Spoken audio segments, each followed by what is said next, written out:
ভাই এই যে আপনার দুধ। ও আচ্ছা, 10 দিন হয়ে গেল ভাই, টাকাটা দিবেন আজকে? হ্যাঁ দাঁড়াও দিচ্ছি। আঙ্কেল, আমাকে 2 কেজি চাল, 1 কেজি ডাল আর হাফ লিটার তেল দিন।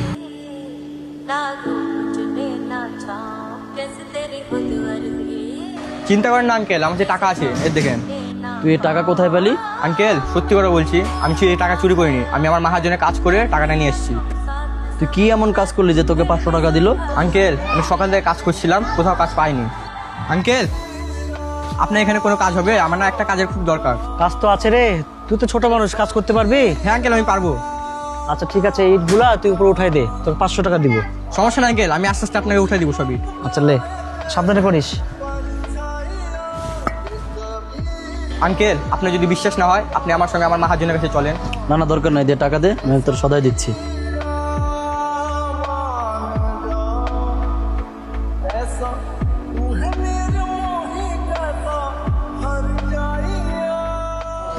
কিরে তোর বাবা মা কি করে?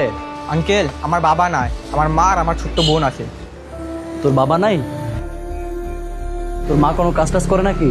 হ্যাঁ আঙ্কেল, আমার মা একজনের বাসা বাড়িতে কাজ করে, তো আমার মা 5-6 দিনের খুব অসুস্থ, আর আমাদের বাড়িতে খাবার কিচ্ছু নয়, এই জন্য আমি কাজ করে খাবার জোগাড় করতে আসছি।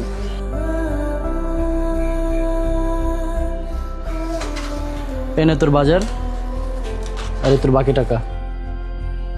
শোন, পরবর্তীতে কোনো কাজ টাজ লাগলে তুই আমার এখানে চলে আসবি, কোথাও কাজ খোঁজার দরকার নাই, ঠিক আছে? জি আঙ্কেল ধন্যবাদ। আচ্ছা যা। ভাই এটা আপনি কি করলেন? কেন ভাই, কি করলাম? ওই ছেলেটা যে টাকাটা দিল ওটা তো জাল ছিল। কি বলেন ভাই, জাল টাকা ছিল?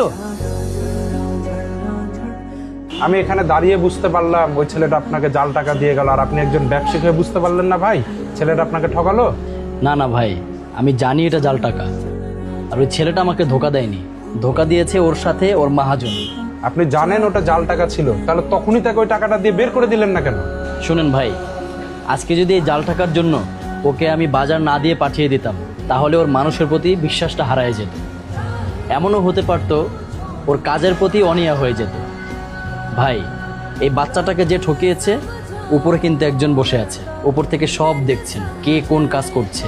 ওই বাচ্চাটার সাথে যে অসৎ কাজ করেছে, ওর জন্য কিন্তু আল্লাহর কাছে একদিন জবাবদিহি করতে হবে। ঠিকই বলেছেন ভাই। এই নেন ভাই আপনার 10 দিনের 1000 টাকা। ভাই আমার 1000 টাকা না 800 টাকা দিলেই হবে। কেন ভাই, 10 দিনে 10 লিটার দুধের দাম তো 1000 টাকাই হয়। ভাই আমি আপনাকে 10 লিটার দুধ দিয়েছি, ওখানে দুধ ছিল 8 লিটার আর 2 লিটার পানি মেশানো ছিল। কি বলছেন সব আপনি? ভাই আমি কিছু টাকা বাড়তি ইনকামের জন্য অসৎ পন্থা অবলম্বন করেছিলাম। আমি প্রতি লিটার দুধে 250 গ্রাম করে পানি মিশাতাম, যেটা কাস্টমার বুঝতেই পারতো না। কিন্তু আপনার সততা আর মানুষের প্রতি ভালোবাসা দেখে ভাই আমি আমার ভুলটা বুঝতে পেরেছি। ভাই আপনি আমাকে মাফ করে দেন, আর উপরে একজন আল্লাহ পাক আছেন যিনি সব কিছু দেখছেন। ভাই আমি আর কাউকে ঠকাবো না, আপনি দয়া করে আমাকে মাফ করে দেন ভাই। আরে ভাই আপনি কিসের ক্ষমা চাচ্ছেন? আপনি তো আমার চাইতেও মহৎ কাজ করলেন। ভুল স্বীকার করে সবাই ক্ষমা চাইতে পারে না। আপনি 1000 টাকাই রাখেন, পরবর্তীতে আর কাউকে ঠকাবেন না।